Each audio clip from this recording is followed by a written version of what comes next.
3। आज ऐसा नहीं है कि केवल भौतिक जगत में ही रह के चीजें प्राप्त की जा सकती हैं। जिस तरह से कोलंबस ने उत्तरी अमेरिका की खोज की थी और वास्को डी गामा ने भारत की खोज की थी, उसी तरह आज हमारे बीच एक युवा गौरव से श्री गौरव बने हैं, इनकी कहानी है जो पूरे भारत की यात्रा कर रहे हैं। सर्वप्रथम गौरव जी, आपका इस चैनल पे बहुत बहुत स्वागत है। जी अभिनंदन जी, बहुत बहुत नमस्कार आपको। बहुत बहुत शादीवाद कि आपने अपने इस डिजिटल प्लेटफॉर्म पर हमें आमंत्रित किया, बोलने का मौका दिया। जी ये गौरव जी एक एस्पिरेंट से, आईएएस एस्पिरेंट से ये काफ़ी समय यहाँ तैयारी भी किए और उसके बाद इन्होंने आध्यात्म जगत को चुना। तो कोई ये आसान बात नहीं होती और एक प्रोसेस होता है। इतनी ये जो भौतिक चराचर जगत है, इसको अचानक छोड़ के, डाइवर्ट करके और पूरे जो है भारत को जानना इनका ध्येय रहा है। तो हम गौरव जी से आज एक एक चीजें जानते हैं कि आखिर इन्होंने ये मार्ग क्यों चुना। तो गौरव जी ये बताएं कि आपने इस मार्ग को क्यों चुना। अभिनंदन जी, जब मैं इलाहाबाद विश्वविद्यालय का विद्यार्थी हुआ करता था जी तो आपको पता है कि वहाँ पे गंगा, यमुना और सरस्वती का दिव्य संगम है। जी और वहां पर रहने वाला विद्यार्थी जो है, उसके अंतर्गत उसके अंदर छात्रावासों में रहने वाले विद्यार्थी अगर वो संस्कृत के करीब में है तो आना जाना होता है। उसके कारण उनके अंदर 3 गुण विकसित होते हैं। एक तो उनके अंदर आध्यात्मिक गुण, दूसरा विश्वविद्यालय में रहने के कारण एक राजनैतिक, और दूसरा प्रशासनिक सामाजिक गुण विकसित होता है। जी तो मुझे लगा कि मेरे ऊपर माँ गंगा का ज्यादा प्रभाव हुआ और अदृश्य सरस्वती जो है वो थोड़े से मुझे अपने पास कम रखे, और उन्होंने कहा कि आपको इस क्षेत्र में जाना चाहिए, आध्यात्मिक क्षेत्र में। जी तो इसलिए आपने अध्यात्म के क्षेत्र को चुना। जी गौरव जी ये बताइए, जैसे आप एक सिविल एस्पिरेंट थे, काफी समय आपने तैयारी भी की, तो उसके बाद और ये फिर वहां से आध्यात्म की तरफ मुड़ना, किस तरह आपने इतना बड़ा डिसीजन लिया और फैमिली वालों ने क्या फिर इस पे रिएक्शन दिया? कि मुझे जहाँ तक जानकारी है आपने 1-2 कोचिंग इंस्टीट्यूटों में इसकी फीस भी जमा कर दी थी, कोचिंग भी आपने पूरी की थी। उसके बाद आध्यात्म की तरफ मुड़ना कहाँ तक आपने सोचा कि, और घर वालों ने इसको किस दृष्टि से देखा? ये बात तो ऐसी है कि सामान्य रूप से हर माँ बाप की इच्छा होती है कि उनके बच्चे आज के चर जगत की जो भौतिक आधुनिक सुविधाएं हैं उनसे लिप्त रहे। लेकिन मेरे साथ मैंने प्रशासनिक परीक्षाओं की तैयारियां भी की, लेकिन मैं उसमें सहभाग नहीं किया। मुझे ये लगा कि हमें अपने देश की संस्कृति, समाज, धर्म और इसके जो स्वरूप हैं, जो हमने अपनी किताबों में अध्ययन किया, अपने पूर्वजों के द्वारा सुना, अपने बड़ों के द्वारा सुना, अपने गुरुजनों के द्वारा सुना, उस चीज को हमने साक्षात करने के लिए इस भारत के भ्रमण का निर्णय लिया। और उस दौरान माँ बाप जो होते हैं, उनकी कुछ दिन तक उनकी इच्छाएं होती हैं कि हाँ ऐसा करें, लेकिन जब आप किसी कठिन कार्य पे निकलते हैं और जब आपको प्रशस्ति समाज से मिलने लगती है तो वो स्वीकार कर लेते हैं। बिल्कुल। तो मतलब घर वालों का अब तो आप आध्यात्म जगत की तरफ मुड़ चुके हैं, तो घर वालों का क्या रिएक्शन होता है? अगर अभी तो आप अभी भारत यात्रा पे ही हैं और अभी कोरोना काल में, तो क्या घर वालों से आपकी बात होती है अभी? जी, घर वालों से बात भी होती है, कभी कभी बात होती है माता जी से। और उनकी इच्छाएं रहती हैं कि जो जैसे एक सामान्य जीवन जो मानव जीता है, नौकरी चाकरी करना, विवाह करना, परिवार बसाना और उसके साथ समाज की, देश की सेवा करना, ऐसे उनके विचार हैं। लेकिन हमारे जो मार्ग हैं या जो हमारे लक्ष्य हैं देश के लिए, उसके लिए उनके मन में कोई ऐसा वो नहीं है। उसके लिए तो उनके यश ही हमारे साथ। बिल्कुल।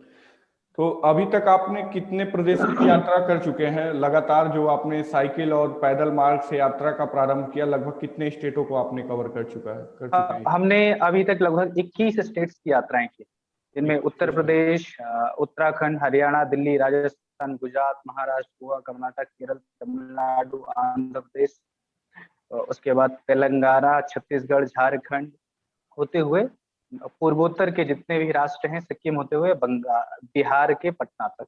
पटना तक। मैं आप लोगों को, व्यूवर को बताना चाहता हूं कि जैसे इनके स्वागत के लिए राजस्थान के कलराज मिश्रा जो माननीय राज्यपाल जी हैं, गुजरात के राज्यपाल देवव्रत जी हैं, और महाराष्ट्र के भगत सिंह के काश्योरी जी हैं, गोवा के राज्यपाल जी हैं भगत सिंह काश्योरी, और छत्तीसगढ़ के हैं कोश्यारी। हाँ कोश्यारी, और वेस्ट बंगाल के हैं, और कहाँ असम के हैं। तो बहुत सारे स्टेटों के राज्यपाल ने इनको डायरेक्टली मिलने के लिए आमंत्रित किया और इनसे इन्होंने मुलाकात भी की। अच्छा गौरव जी, आपका क्या थीम था? आप किस थीम पे काम करना चाहते हैं? आखिर भारत भ्रमण यात्रा का क्या उद्देश्य है? जी, मैं अपनी यात्रा में निकला तो मेरा यही था कि यह एक अध्ययन यात्रा है। और अध्ययन के दौरान हमने अपनी यात्रा का नाम रखा मेरा देश मेरा संदेश। मेरी यात्रा की जो थीम है जी उसका जी। नाम है मेरा देश मेरा संदेश। तो मेरा देश ही मेरा संदेश है, अर्थात एक शब्द में कहेंगे तो भारत ही संदेश है। तो भारत क्या है? भारत है एकम शद विप्रा बहुधा वदंती है। सत्य एक है, उसे truth is the one, it can be reflect by the many name. इसी बिल्कुल तरह सर्वे भवन्तु सुखिनः सर्वे सन्तु निरामया। ये जो भारत के मूल भाव है, इन सारे विषयों पर भारत के अनन्य जिन जिन स्थानों पर जाना और इन सारी चीजों का साक्षात करना। उसके साथ साथ फिर जो जो आपके इंस्टीट्यूट्स हैं, सिविल सोसाइटीज हैं, या फिर कॉमन पीपल्स हैं, उनके बीच में इनके बारे में गोष्ठी करना, मिलन करना, छोटे मोटे सम्मेलन करना, जो भी संभव हो पाता है। हो पाता और मुख्यतः यही है कि भारत का जो विविध स्वरूप है वह सामाजिक रूप से, सांस्कृतिक रूप से, खान पान की दृष्टि से, आध्यात्मिक दृष्टि से उसका एक साक्षात्कार करना। जी। अच्छा गौरव जी जी, गौरव जी जब आप घर से निकले थे यात्रा के लिए, तो आपने क्या मतलब क्या सामग्री लेके निकले थे, और क्या एक दिमाग में आइडिया था कि कैसे इस जगत को या पूरे जी, भारत का पहले तो भ्रमण? मैं अपने घर से तो नहीं निकला, क्योंकि पूर्व में मैं मेघालय में और असम में संघ के कार्यकर्ता प्रचारक के नाते कार्य कर रहा था। वहां से मैं निकला मेघालय से जी पिछले 10 अक्टूबर को। तो मेरे पास सामान्य रूप से वहां से मेरे दो वस्त्र थे। पहले मैं कुर्ता पैजामा पहनता था, क्योंकि संघ कार्यकर्ता के नाते सामान्य रूप से उसको सारे लोग पहनते हैं। तो फिर हमने ये श्वेत वस्त्र का धारण किया, क्योंकि मेरे एक दूसरे मित्र हैं, उन्होंने हमें सलाह दिया कि अगर आप आध्यात्मिक और सांस्कृतिक विकास की बात कर रहे हैं भारत को पुनर्स्थापित करने के लिए, तो पहले तो आप अपना जो है उसका विकास करिए। तो हमने श्वेत वस्त्र का दो धोती है मेरे पास, जो ऊपर एक एक धुलने के बाद दूसरे का उपयोग करते हैं। उसके अलावा हमने अपने पास कुछ ब्रश हो गया अपनी, और सरसों के तेल रखे हैं कभी कभी पैर में लगाने के लिए, और साइकिल थी, साइकिल पे पैड था अपना। और हमने कोई भी सामग्री साथ में नहीं रखी। सामग्री इसलिए नहीं रखी कि हम देखते हैं कि क्या किस तरह के अनुभव आते हैं। तो जैसे परिव्राजक होता है, बिना कुछ लिए हमने पूरी यात्रा की। कभी हमने मंदिर पे रुके, कभी पुलिस स्टेशन में रुका, कभी मजार में भी एक बार रुके हैं। उसके अलावा अनेक तरह के मठ हैं, कुछ होटल्स हैं, कुछ और समाज के लोग हैं, उनके आधार पे यात्रा की। अच्छा गौरव जी, जब आपने यात्रा शुरू की, आप एक मतलब कह सकते हैं एक नॉर्मल एक एस्पिरेंट्स की लाइफ जी रहे थे, जिसमें बहुत सारी कंफर्टेबिलिटी रहती है, और उसके बाद जब आपने अध्यात्म के जगत को चुना, तो जैसे जब आपने यात्रा प्रारंभ की, तो कभी मन विचलित हुआ कि बंद करो, कर दें इसको, या मतलब इस तरह से जैसे, और क्या क्या? ये बहुत इंटरेस्टिंग आपने कहा कि मेरे मन में कभी ये नहीं आया कि मुझे अपनी इस मार्ग को छोड़ना है, क्योंकि मैं जितना जा रहा था, जितनी ज्यादा कठिनाइयां आ रही, तो उतना मुझे आनंद आ रहा था। कई बार ऐसा हुआ कि हमने पूरी रात भर सूर्य नमस्कार किया, द्रुत गति का योग व्यायाम किया, क्योंकि ठंड का महीना था। मैं किसी संस्थाओं में गया, उन्होंने मुझे रुकने से मना कर दिया। तो हमें और आनंद आ रहा था। और भारत के इतने विविध स्वरूप को, इतना विराट भारत जो है, जिसमें संपूर्ण सृष्टि के सब अंगों को देखा जा सकता है, उसे देखकर मन बहुत आह्लादित हो रहा है। और मतलब मन में उत्साह और उस कार्य को और आगे बढ़ने की इच्छाएं बढ़ती जा रही, जितनी ज्यादा चुनौतियां आ रही। जी जी। और चुनौतियां तो हैं, कभी रुकने की चुनौतियां थी, कभी खाने की चुनौतियां, कभी नहाने की चुनौतियां। तो हम चुनौतियां क्या कहेंगे, हमारे लिए आनंद का विषय था। हमें नदी दिखी तो हम नदी में ही नहा लिए। हम्म। हिमालय में थे तो वहां पर सामान्य रूप से झरने होते हैं, नदियां होती हैं। उसके अलावा रोडों पर रहते हैं, जब हम साइकिल पे रहे तो जितने रोड के बगल आप देखते हो कि सामान्य रूप से ढाबे और होटल हैं, तो हम वहां पर जाते हैं और अपनी बातें बताते हैं कि मैं भारतवर्ष की, संपूर्ण भारतवर्ष की एक सांस्कृतिक आध्यात्मिक यात्रा कर रहा हूँ, और हम अपने वस्त्र और यहाँ पर स्नान करेंगे। तो कुछ लोग हमें ऐसा एक्सेस देते, कुछ नहीं देते, तो फिर हम आगे बढ़ जाते। एक तरह से भिक्षु जीवन की बस सुबह और शाम के लिए बस खाने का किसी भी तरह और रहने का थोड़ा सा अगर प्रबंध हो जाए तो उतना ही बहुत है। और इस तरह एक आपने कठिन चराचर जगत को चुना। अच्छा गौरव जी, और कौन सी कठिनाइयों का आपको सामना करना पड़ रहा है, या कुछ लोग, अगर जो लोग आध्यात्म के फील्ड में जाना चाह रहे हो, तो जैसे उनके लिए जैसे कि आपने कौन सी चुनौतियों का सामना किया ताकि वो जान सके और वो बच सके, अगर इस तरह से कोई अब युवा। मुझे मुझे लगता है कि सबसे पहले आपका आपका मन जो है, वह जो विचार है वह स्पष्ट होना चाहिए। और भारत भारत में, भारत के जितने भी नौजवान, the youngers who want to become anything, may be they can choose the way of administration, spirituality, business, politics. किसी भी क्षेत्र में भारत में अपने कैरियर को बनाने के लिए हमें हमें संपूर्ण भारत को जानना चाहिए, क्योंकि भारत हमारे लिए सबसे पहला जो स्थान है जिस जहाँ पर हमें कार्य करना है, वह भारतवर्ष है। और स्पिरिचुअलिटी में अध्यात्म, संपूर्ण दुनिया जो है भारत को आध्यात्मिक दृष्टि से देखती है। संपूर्ण दुनिया के लोग भारत के आयुर्वेद को जीना चाहते हैं। आज कोरोना जैसी महामारी में जब सारे बूस्टर समाप्त हो गए, तो काली मिर्च और अदरक और तुलसी काम आ रही है, शायद आप भी जान रहे हैं, आपके बिल्कुल। सामने भी। तो हमें लगता है कि हमारी जो चीजें हैं, चाहे वो योग हैं, जो योग से निरोग करने की बातें हैं, फिर हमारे यहाँ जो चित्त की बातें, जिसमें जिसमें बुद्धि के तीनों चरण होते हैं, तो यह सब अध्यात्म से ही संभव है। और हमारे यहाँ एक चीज और भी है, आपने देखा कि हम सारे लोग जो है, जहाँ से पाश्चात्य के लोग विचार कर, जहाँ पर उनकी तार्किकता खत्म हो जाती है, वहां से हम महसूस करना अध्यात्म हमारा प्रारंभ होता है। बिल्कुल। तो भारत के नौजवानों को संपूर्ण दुनिया में भारतीय संस्कृति को ले जाकर फैलाने का एक अनंत मार्ग है। हाँ, लेकिन है कि हमें थोड़ी यहाँ पर पवित्रता और अपने मन की शुद्धि और कठिनाई और परिश्रम, ये लगन बहुत जरूरी है। क्योंकि इस आधुनिक समय में लोगों को इस संत महात्मा साधु, इनके प्रति बहुत ज्यादा प्रेम भाव या फिर इनके प्रति आस्थाएं नहीं रही, मुझे लगता है वो समय के कारण। लेकिन हम अपनी संस्कृति के माध्यम से भी संपूर्ण दुनिया में बहुत आगे जा सकते हैं। और भारत के अनेक महर्षियों ने, चाहे वो योगानंद हों, उसके अलावा महर्षि महेश योगी हों, सदगुरु हों, रविशंकर जी हों, और बाबा रामदेव हो, इन सारे लोगों ने संपूर्ण जगत में अपना स्थान स्थापित किया है। बिल्कुल। तो अच्छा, आपके आध्यात्मिक गुरु आप अपने अभी जीवन का किसको मान के चल रहे हैं कि उनके अगर पद चिन्हों पे चला जाए तो एक विजय पताका फहराया जा सकता है, या देश के लिए एक अच्छा संदेश के साथ साथ देश के जो जैसे मैं विकसित। भावातीत ध्यान का अभ्यास करता हूँ, मैं ट्रांसेंडेंटल मेडिटेशन का अभ्यास करता हूँ और इसके लिए लोगों को प्रशिक्षित भी कर रहा हूँ, तो मैं महर्षि महेश योगी को अपना आध्यात्मिक गुरु मानता हूँ। उसके अलावा कर्नाटक के एक हमारे गुरु जी हैं जो मेरा मार्गदर्शन पूरी यात्रा में कर रहे हैं। वो दरअसल ऐसे आध्यात्मिक गुरु तो नहीं है, लेकिन उनके अंदर वो पारिवारिक जीवन जीते हैं। लेकिन उनका नाम है डॉक्टर डॉक्टर सुब्रमण्यम भारती कोनाले। उन्होंने हमारी सांस्कृतिक और आध्यात्मिक यात्रा को किस तरह से आगे ले जाना है और उसमें किन किन चीजों पे काम करना है, वो हम मेरा मार्गदर्शन करते हैं। बिल्कुल।